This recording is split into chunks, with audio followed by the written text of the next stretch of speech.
Okay, so the various features that we've used so far to create three-dimensional shapes could also be used to cut away segments of an object. So if I take a file that I've already created for you and saved to Pupil Read, and we'll use the different features to cut away different shapes from it. So you'll find this file if you go to Open.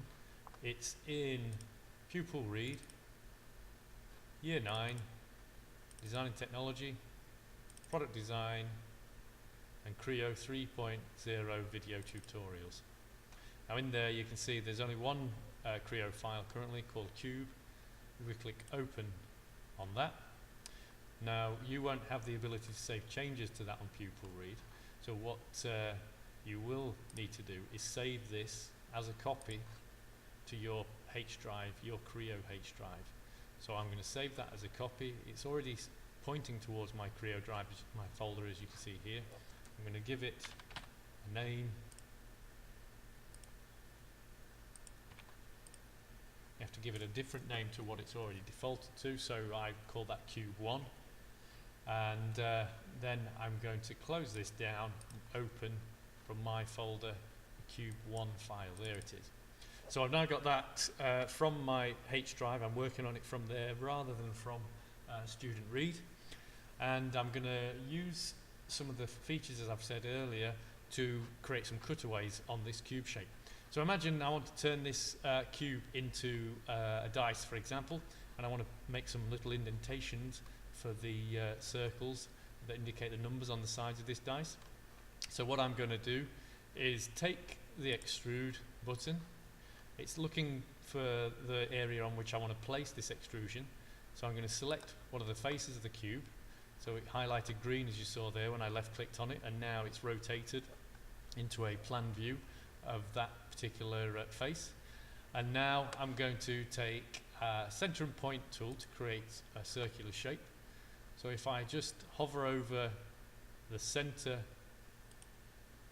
of this datum plane and drag my cursor out to create this circle, I left click to drop it, and then if I middle roller click, I can then enter a specific size for that. So let's go for a 10mm diameter circle. I'm going to click OK. Now automatically, as you can see, if I rotate the cube around using the middle roller button, it extrudes a shape on top of that cube. But as we've said, this is all about how we can use the extrudes to cut away sections.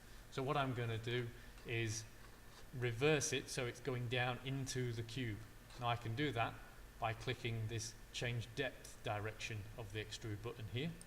So if I flick that button on there, you can see it's now switched the extrusion, and it automatically recognizes that because it's going into the cube that I want it to remove the material, so it's cutting it away.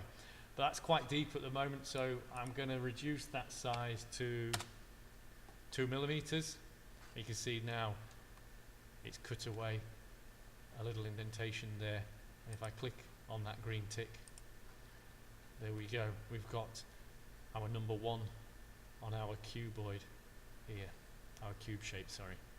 Okay, so we can use the same process to create some indentations on the other faces of this as well. Obviously we could go right up to the number 6. So if I select extrude, select another face, I can use this center and point tool again. This time I'm going to create a number 2. And I'm going to just roughly place them where I think they should go. Now, if I middle click, I can give those a specific diameter. and change them both to 10mm in diameter. And then I'm going to dimension them away from these reference lines so I get them equal. Now this is a 50mm size square, so that gives me some idea of the placement of these circles. So I'm going to change the dimension of this one here, so it's the measurement from this reference line to the center of this circle. I'm going to change that to 12.5. I'm going to change this dimension to 12.5 as well. I'm going to change this dimension here to 12.5, and then finally this one I'm going to change this to 37.5. There we go. And we've got our number 2. Now again, it extrudes automatically outwards, but we want it to go in the other way. And again, I'm going to make those indentations 2 millimeters deep. And then if I click on the green tick, there we go. We've got our number 1 and number 2. If I select the extrude button again, select another face, and this time I'm going to put number 3 on here. So taking the center and point tool again, hover over that center and draw a circle.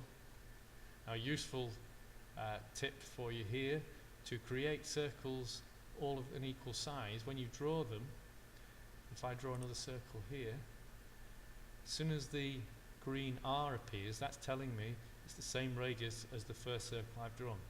So if I drop it at that point, now whenever I change the dimension of this circle, it will automatically change the dimension of that one. So I'll do the same down here. Again, looking for that green R to appear. Okay, now if I middle click, it brings up all of my dimensions. So this first circle, if I double click on its diameter and change that to 10, it automatically changes that diameter and that diameter. Now I'm going to change these dimensions to 12.5 so that the circles end up in the center of each quarter section of the face.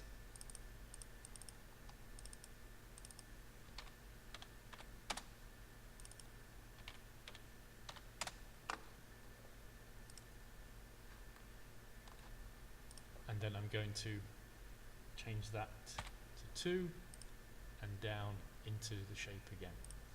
So it automatically removes that material. So we've got our 1, 2 and 3. Now at this stage, I'll let you have a go at figuring out how you might insert numbers 4, 5 and 6 on the 3 remaining blank faces using the correct dimensions and placing them in logical positions.